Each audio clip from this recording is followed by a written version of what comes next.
Halo anak-anakku kelas 6 semuanya, selamat bertemu kembali dalam pelajaran agama kali ini.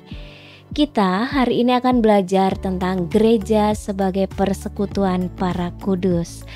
Baik anak-anak, sebelum kita lanjutkan pembelajaran ini, semoga kalian tetap semangat ya, sehat selalu untuk bisa mengikuti pelajaran ini dengan baik. Nah, kita akan belajar tentang hal ini supaya kita semakin memahami gereja yang bersifat kudus, kemudian gereja sebagai persekutuan para kudus, kemudian kita juga bisa semakin mengerti, menghayati tugas-tugas sebagai seorang yang telah dibaptis, antara lain sebagai imam, nabi, dan raja.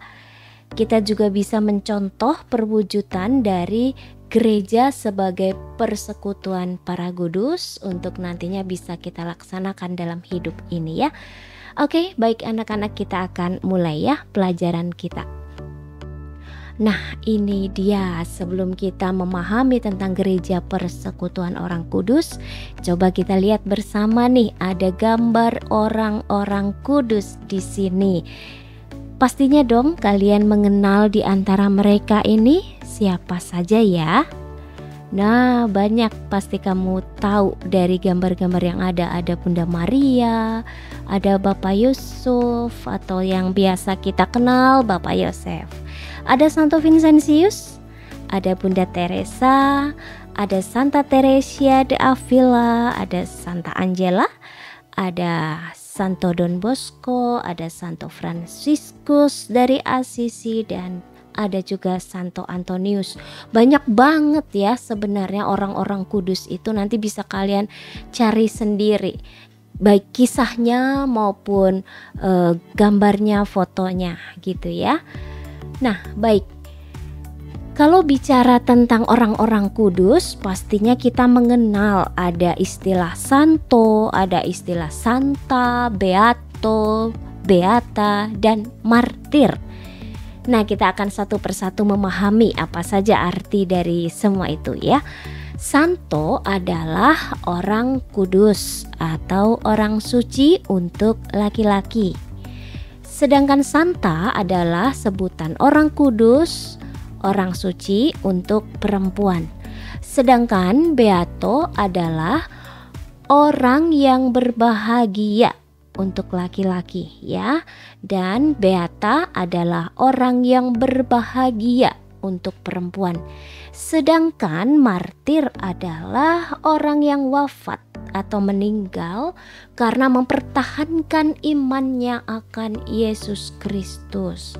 Nah, anak-anak, untuk menjadi santo, santa, beato, beata, atau martir, setiap orang memiliki kesempatan loh. Bahkan kita, bahkan kalian pun bisa suatu saat menjadi seperti mereka. Tentu saja kita harus memiliki iman yang kuat. Kita bisa menjalankan kehendak Tuhan dengan baik, begitu ya dalam hidup kita. Kita selalu menjadi pelaksana sabda Tuhan. Nah, baik, kita lanjutkan. Ini adalah beberapa santo atau sebutan bagi orang kudus yang laki-laki ya. Kalian pasti mengenal nih nama para santo yang ada di sini ya. Nanti coba kalian cek and recheck. Wah, fotonya yang ini namanya siapa ya? Nah, itu ya. Baik, dan yang ini ada beberapa santa. Nah, pasti kenal juga nih para santa ini. Banyak sekali, tapi ibu tayangkan gambarnya ini beberapa. Ya, ada Santa Maria, kemudian ada Santa Bernadette, Santa Angela, Santa Ursula ya. Ada Santa siapa lagi ini yang cantik sekali ya, Santa Teresia. Oke, baik. Kita lanjutkan. Ini ada beberapa martir. Wow, mereka ini sungguh-sungguh luar biasa ya. Dan biasanya mereka untuk mempertahankan imannya itu mereka mengalami banyak sekali tantangan iman. Bahkan sampai mereka mengalami penyiksaan fisik ya. Ada yang dibakar hidup-hidup, ada yang digoreng hidup-hidup, ada yang mereka dipancung, ada yang mereka dirajam. Ini kayak Santo Stefanus, tahu ya, dirajam itu dilempari batu sampai meninggal. Wow, sadis ya. Ada juga ini 103 martir dari Korea. Ini baru abad berapa ya? Tahun 1800-an. Ini ada martir yang sebelah kanan bawah ini beserta dengan banyak orang. Itu ada Kim Tae-gon namanya. Nanti bisa kamu cek ya kisah-kisah mereka. Ini banyak sekali loh martir-martir yang mereka rela mempertaruhkan nyawa untuk mempertahankan iman. Ya, begitulah luar biasanya dari mereka, dan juga pastinya mereka beriman kuat juga atas bimbingan dari Roh Kudus sehingga mereka tetap kuat berteguh di dalam iman. Dan ini khususnya pada masa-masa gereja-gereja awal dulu banyak sekali ya orang-orang yang menjadi martir.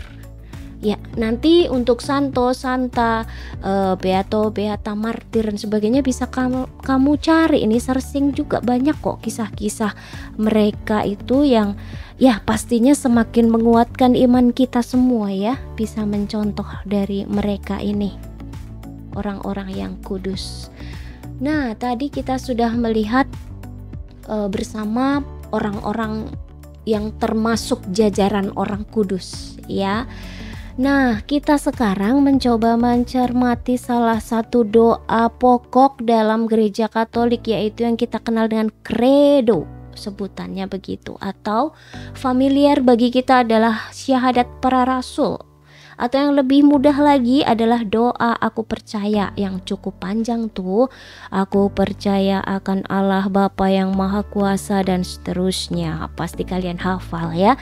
Ini ibu mencuplik salah satu bagian kalimat dari doa aku percaya itu, yaitu aku percaya akan Roh Kudus, Gereja Katolik yang kudus, persekutuan para kudus. Nah, dengan demikian kita semua itu percaya bahwa ada Roh Kudus yang selalu membimbing, selalu menjiwai gereja Katolik kita ini untuk terus-menerus mengupayakan kekudusan. Oleh siapa? Ya, oleh para orang-orang kudus, para yang disebut dengan persekutuan itu tadi, persekutuan para kudus, orang-orang kudus. Nah, sebenarnya siapa sih yang dimaksud dengan persekutuan para kudus? Persekutuan para kudus adalah himpunan orang-orang yang pada masa hidupnya menunjukkan nilai-nilai iman, kesucian, dan menyerahkan seluruh hidupnya untuk kemuliaan Allah. Artinya ada kesatuan antara semua orang yang percaya kepada Tuhan Yesus Kristus, baik yang masih hidup maupun yang sudah meninggal. Dengan demikian artinya begini nih, orang persekutuan para kudus itu tidak hanya mereka-mereka yang sudah meninggal, mereka yang sudah seperti tadi menjadi santo, santa, seperti itu para martir, tapi juga kita semua anggota gereja yang saat ini masih berziarah, masih hidup di dunia ini.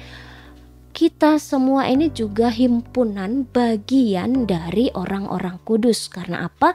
Kita mencoba dari hari ke hari untuk hidup sesuai kehendak Allah, hidup yang kudus, hidup yang dijiwai, diarahkan oleh Roh Tuhan sendiri yang kita kenal dengan Roh Kudus. Baik, kita lanjutkan ya. Semua orang yang sudah dibaptis itu telah dikuduskan oleh Allah dalam Kristus. Maka kita semua orang yang sudah dibaptis nih memiliki tugas khusus. Kita sebagai imam, kita sebagai nabi, kita sebagai raja. Apa itu maksudnya? Sebagai imam kita tahu, imam itu mempersembahkan, merayakan ekaristi, merayakan sakramen-sakramennya itu ya, untuk memuliakan Allah. mengajak umat beriman. Nah, kita menjadi imam bukan berarti kemudian kita semua ditahbiskan menjadi imam, menjadi pastor atau presbiter gitu ya.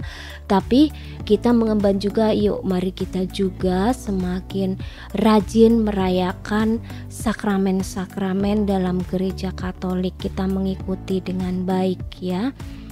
Kemudian sebagai nabi, kita tahu ya, nabi itu tugasnya adalah menjadi pewarta firman Tuhan. Maka kita pun diajak dalam hidup sehari-hari dengan perkataan kita yang baik, dengan perbuatan dan pikiran kita yang baik. Kita menjadikan diri kita ini menjadi sarana pewartaan bagi orang lain. Kita tunjukkan kasih dan cinta Tuhan melalui diri kita kepada siapapun yang kita temui. Raja, nah tugas sebagai raja, kita tahu raja itu pemimpin ya. Maka kita diajak juga untuk menjadi pemimpin. Tidak harus kita semua nanti menjadi presiden. Wah ya nggak lucu ya, dalam satu negara semua jadi presiden. Nah siapa yang dipimpin dong? Nah kita paling tidak menjadi pemimpin bagi diri kita sendiri terlebih dahulu. Bagaimana kamu bisa mengatur dirimu? Ada saatnya belajar, ada saatnya bermain, ada saatnya santai, ada saatnya membantu orang tua dan sebagainya. Itu namanya kita berusaha untuk mengatur menjadi pemimpin bagi diri kita. Nah kalau kita memimpin diri kita sudah bagus nih, sudah baik, so pasti kamu bisa memimpin banyak orang pun juga dengan baik ya. Nah berikut kita akan lihat sebuah proses keterlibatan gereja pada hal-hal yang kudus. Kalau kita bicara keterlibatan gereja ini bukan berarti gedung gerejanya ya, sekali lagi adalah kita gereja umatnya. Itu tuh diajak untuk semuanya terlibat dalam mengusahakan kekudusan dalam hidup kita sehari-hari. Begitu ya. Nah ini ada 4 hal penting yang merupakan hakikat gereja sebagai persekutuan para kudus. Apa saja itu? Yang pertama, persekutuan umat yang percaya kepada Kristus. Jadi kita ini persekutuan para kudus, baik yang masih hidup maupun yang sudah meninggal. Kita ini adalah persekutuan umat yang percaya satu iman di dalam Yesus Kristus. Yang kedua, kita ini persekutuannya persekutuan yang dalam Roh Kudus. Jadi Roh Kudus itu menjadi jiwa bagi kita, anggota gereja. Dan Roh Kudus itu sendirilah menganugerahkan rahmat pada setiap anggota gereja, setiap dari diri kita. Dan Roh Kudus ini memperteguh persekutuan menjadi satu tubuh, yaitu tubuh Kristus itu sendiri. Gereja adalah tubuh Kristus dan kita anggota-anggotanya. Berikut yang ketiga, kita sebagai persekutuan para kudus ini dipersatukan oleh cinta dan harapan yang sama. Nah, cinta ini menjadi semangat persekutuan bagi kita. Bayangkan kalau kita ini antar anggota gereja tidak ada didasari rasa cinta kasih. Wah, pasti runtuhlah ajaran Tuhan kita Yesus Kristus kalau kita tidak menghidupi itu, ya. Maka sebagai pengikut Kristus yang baik, setiap yang kita lakukan pastilah kita dasari dengan cinta kasih, ya. Berikutnya, kekuatan persekutuan adalah harapan yang teguh akan keselamatan. Jadi kita sebagai sekumpulan orang, sebagai persekutuan, kita punya satu harapan yang sama. Harapan kita apa? Ya, kita semua memperoleh keselamatan. Karena hidup kita kan tidak berakhir begitu saja. Hidup kita itu ada kelanjutannya nanti, yaitu hidup yang kekal, di mana jiwa kita itulah nanti yang akan mengalami kekekalan. Kalau sudah meninggalkan, tubuh kita terpisah dengan jiwa kita, tubuh kita tinggalkan di dunia ini akan hancur lagi, menjadi tanah, menjadi debu lagi. Lalu kita akan mempersiapkan diri sejak sekarang supaya mendapatkan keselamatan jiwa pada hidup yang kekal itu. Nah, caranya bagaimana? Ya, Lakukanlah semua kehendak Tuhan dalam hidupmu, dalam hidup kita. Kita sama-sama semua berjuang untuk itu ya. Baik, yang keempat adalah kita diutus untuk mewartakan kerajaan Allah. Apa itu kerajaan Allah? Adalah situasi di mana kita membiarkan diri kita, hati kita ini dirajai oleh Allah. Allah sendiri yang bertahta di dalam diri kita, yang memimpin kita. Dengan demikian, segala yang kita lakukan adalah atas kehendak Allah sendiri, bukan atas kehendak diri kita sendiri. Nah, supaya apa kita mewartakan hal-hal baik yang kita bawa dalam perwujudan kerajaan Allah itu? Tujuannya adalah supaya semua umat manusia itu selamat, siapapun dia, tanpa memandang dia latar belakangnya apa. Kalau kerajaan Allah terwujud itu kan ada cinta kasih, ada damai, ada sukacita, ada pengampunan dan hal-hal baik lainnya. Coba kalau kita wujudkan itu dalam kehidupan kita dan kita bagi hal-hal baik itu kepada setiap orang yang kita kenal, yang kita jumpai, pastilah banyak orang akan mengalami keselamatan Tuhan, mengalami kebaikan dari Tuhan. Begitu ya. Nah, anak-anak, kita cukupkan dulu pembahasan kita sampai sekarang. Terima kasih kalian sudah mengikuti. Masih ada nanti kelanjutannya ya, pembahasan tentang gereja persekutuan para kudus ini. Nanti di bagian yang kedua masih ada banyak lagi yang akan kita bahas. Tunggu saja ya, nanti kalian akan belajar lagi bersama Ibu untuk bagian yang kedua. Terima kasih anak-anak sudah menyimak dengan baik. Sampai ketemu lagi ya dalam bagian berikutnya. Selamat menjadi anak-anak yang mewujudkan kerajaan Allah. Terima kasih, tetap sehat selalu, tetap semangat dan Tuhan memberkati.